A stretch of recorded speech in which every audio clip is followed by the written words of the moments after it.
Hi, I'm Safi. And I'm Laura. And together we're the Rambling Bookshelf. This is a spoiler video. Lots of spoilers! You clicked on this, you want spoilers, I'm just saying. This week we read The Testaments by Margaret Atwood. The Testaments is the long-awaited sequel to The Handmaid's Tale and follows 3 different narratives and their experiences with Gilead. We ended up choosing this book kind of by accident. Yeah. So obviously it was released last Saturday, I think. Maybe the Saturday before. Maybe the Recently. Saturday before. Very recently. We went to see Margaret Atwood live and we totally loved it. Yes, of course. Yeah, because apparently she's just a gem. Yeah. And it was after that, I think the day after that, I went to the Edge of the World bookshop again and got my copy and a free tote bag, I might add. They were a gem. Yeah, she messaged me when she'd got it and about 20 minutes later I ran down and bought mine. I don't think you even lasted 20 minutes. No, I getting there, literally to be walked honest. in and the woman was like, didn't take you long, and I was like, yes. So we got this because of enthusiasm that forced us to. We barely had a choice in the matter, to be honest. My hands were tied. We're particularly fortunate that we discovered Handmaid's Tale. I'm going to say you discovered it in college. Mine was college because I So did my coursework on it. How many years ago was that? 3? Aging yourself, just saying. I think I read it about 4 or 5 years ago. I think I read it Did just... you read it before me? I think I did, yeah. Did I not get you to read it?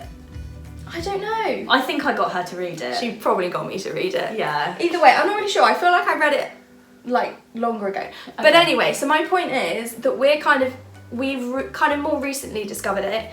And then found out like how old it actually is. It's kind of exploded. It's on TV. Like there's a TV show.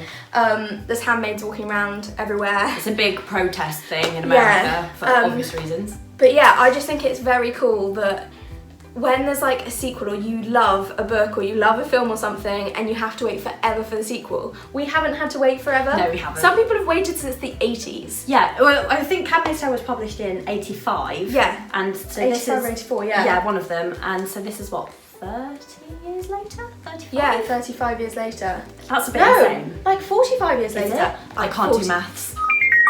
35. 35. Okay. I can't do maths. I can't do maths. Right. Yes, so I was just really grateful that we haven't had to wait Yeah. forever to actually get our hands on the sequel. And thank you, Margaret Atwood. Well done. She's a gem. Yeah. So like Laura said previously, we went to see the live stream of Margaret Atwood talking about the Testaments on the day it was released in London. It was really kind of incredible, eye-opening experience because it gave lots of context as to what influenced the book and everything, which you wouldn't necessarily know from just reading it.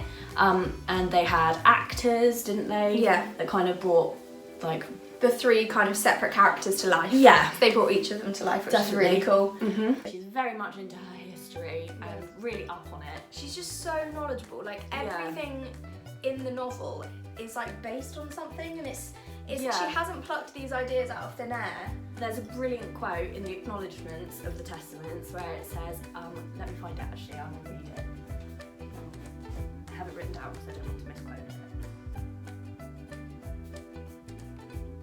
it. It says, no event is allowed into it that doesn't have a precedent in human history. Oh, I love this woman. She's pretty great. Yeah. And I think, that properly sums up the novel because you can see throughout, you're like, oh yeah, like, this has happened in the news. I've seen stuff similar to this in the news. Or even like some bits of it seem far-fetched and then you read something like that and you're like... So, as we said before, the novel follows 3 different characters. We've got Aunt Lydia, Agnes and Daisy. So we'll start with Aunt Lydia. What did you kind of make of her? Yeah, so it was kind of nice to see you kind of grasp her backstory and everything, and it's so interesting seeing how they like changed what was kind of a modern world where women had equal rights into suddenly this hierarchy of men and women, like way down there, out of frame even on the camera. Yeah. Like that low. That low. You can't even see. Yeah. So it was kind of really interesting seeing a backstory, and it kind of humanised one of the aunts. That's the thing, because Aunt Lydia is actually the only character out of the 3 that is in The Handmaid's Tale. And in The Handmaid's Tale, you don't have anything from her perspective, obviously, because it's from Offred. But in that book, she is very much this villain, isn't she? Yeah. Whereas in this, you get her side of the story. Yeah. and how she's just playing this game. Like, yeah, she's like playing a game of survival. People talk about the long game. She is playing the long game. Yeah, she really is. She's like, I have to do these things, else I'm gonna be killed. Like, it's kill or be killed. Yeah. And I think she almost says that, doesn't she? Like, pretty much. Kill or be killed. Yeah. So yeah, I really like kind of getting to know a character, and I really like it when a character genuinely surprises you and they're really not who you thought they were. Her story and her kind of perspective of it was the most satisfying for me. I enjoyed her bits the most. Yeah, I think I did as well. Yeah. But there were bits when, so nearer the end of the novel, when she was speaking to Commander Judd, there were moments when I was like, oh god, no, is she a baddie? Is she a baddie? No, she's not. Is she? Oh, there were like moments when I was like, oh no, is she going to be a baddie? So well, doesn't she? But I was so on her side. So if she had been a baddie, I would have been like, I trusted you. Yeah. But yeah, it was kind of nice that you kind of got to grips with her being this kind of nice person who's actually trying to help people out. Yeah. And then that's okay. Like it kind of ends up like that, and she doesn't like kind of screw over the reader as well. Yeah, you're satisfied with her. Yeah. And what she does. And like you say, she's the bit where we see the beginning and how Gilead became what it is. And which was so interesting. Yeah, for sure. I mean, she was a court judge, wasn't she? Yeah. And so, like you were saying a minute ago, how a woman having so much power, like, was made to be like broken almost. And they literally went through this whole thing of like breaking these women down. Yeah, it was almost like military but worse. Yeah, it was truly awful. Yeah, so she really kind of is downtrodden, and then kind of creates this powerful woman by pretending that she's this woman that can be controlled. And it kind of transpires that almost she is running Gilead to an extent. Well, that's the thing, Gilead comes across as this such like male dominated society or regime. The men have made all the rules and everything. But actually, it's the aunts that hold an awful lot of power, and her specifically. Yeah, especially over Commander Judd, who's seen as like the person in charge of it all. So the fact that she actually holds a lot of power over him, I think reflects that she has a lot of power over Gilead, and that I think she almost saw Gilead rising, and then as she was kind of, you know, tortured and everything, she saw an opportunity to like get her way to the top. That's the thing, she literally built herself up, didn't she? She was nothing at the start. Exactly. She literally worked her way. So that she can then be at the top at the right moment to take it down. And it's like, whoa, like you say. Spoiler, by the way. This is a spoiler video. Lots of spoilers! You clicked on this, you want spoilers. I'm just saying, write it in like your essays for uni or college or whatever. You're welcome. Sorry, lecturers. Anyway, so yes, when she kind of gets to that point and she's played the game for so long that now she's in a position to take down Gilead, you're like, yes. One of the other stories is told by Agnes. So Agnes has grown up in Gilead. You kind of learn more of her backstory, and that her parents aren't her traditional Gilead parents, how that whole system works. She was actually adopted into a commander and wife family, and that kind of holds a lot of interest in itself. Yeah, so through her eyes we kind of see what life in Gilead is like for your average person. We follow her from being a child up to her adulthood and kind of what transgresses. And it's particularly interesting to see how they educate these girls. Particularly. They're literally told like from such a young age that you are the cause of men's downfall. Like, you need to hide your body because you are temptation to a man. It's like one of the other characters says later on in the novel, it's literally victim blaming. Yeah, I was about to say that. And it's like they ingrain victim blaming into these like Gilead children from such a young age that it's like no wonder that all this craziness can happen, because they've kind of, I don't know, been exposed to these ridiculous ideals for so long. And it's really unfortunate because some things do happen to her. Yeah. And when they do, she's just like, oh, this is what they talked about. This is all my fault. Yeah. She's like, well, I've been waiting for this moment. I guess this is my moment that I become the downfall of a man. Okay. I've led him astray. Yeah, I've led him astray. This is my fault because of my womanly features. She's a child. She's a child. I think she's 11. Yeah. 11 or 12. Oh. Yeah, horrendous. Not great. No. It's really not great. I was reading it and I was like, please don't go there. Please don't. Yeah. Oh, she did.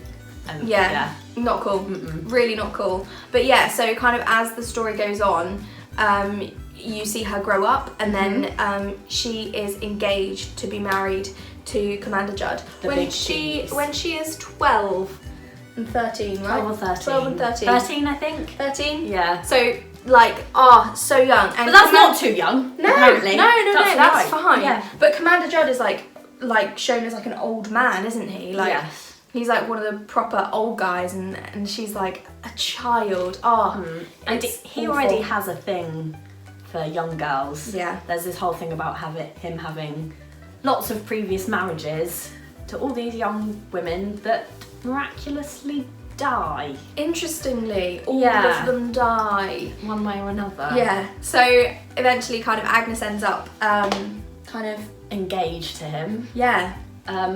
But things happen. Yeah. And then Aunt Lydia steps in, and then you'll have to read the novel. So sorry, students, we're not helping you do all your work. No, we're like part spoilers, but we're not. You've got to do some work. Yeah. So yes, that is Agnes. So the final narrative that we follow is the character of Daisy / Jade / Nicole, and she kind of represents life outside of Gilead. And it transpires that she was smuggled out as a baby. And at the time she was known as Baby Nicole, but she doesn't know who she is. And she kind of represents, or she's like an idol for almost Gilead and the outside world, because Gilead see her as this baby that was stolen unjustly, whereas Canada and the kind of other countries are like, she's the free, she's like the freedom icon almost. Yeah. And her narrative's quite interesting. What did you think about it? I thought it was cool. I quite enjoyed kind of getting to see what the world was doing outside of Gilead. Yeah. Whilst Gilead was doing its thing because it's completely bonkers, it was interesting to have a perspective of what the rest of the world thought was happening. Yeah. Because I like to think if some country was doing that, America. war, starting a war, that we would kind of react and have some insight or have some confusion or be able to question what was happening. So it was nice that she was a character that offered that kind of questioning of Gilead in the time and in the world where it was taking place. So I thought that was really cool. Definitely. Did you like it? I liked her character. She was the most aggravating for me, but I think she's meant to be in a way, because she is that questioning like teenager, like why is this like this? I liked that though. I did like that, but I didn't enjoy her narrative as much as the other two, I'll be honest. Okay. But yeah, I like how her story went. Yes. So did you know that she was Baby Nicole? I guessed. Did you? Yes, I guessed. Yes. Okay. Yeah, I guessed pretty quickly, I think. Because I was more like, why would they be doing a narrative of somebody on the outside if it wasn't somebody with significance on the inside? For sure. I think is where my brain went and how I put those two together. That's not the only link though, is it?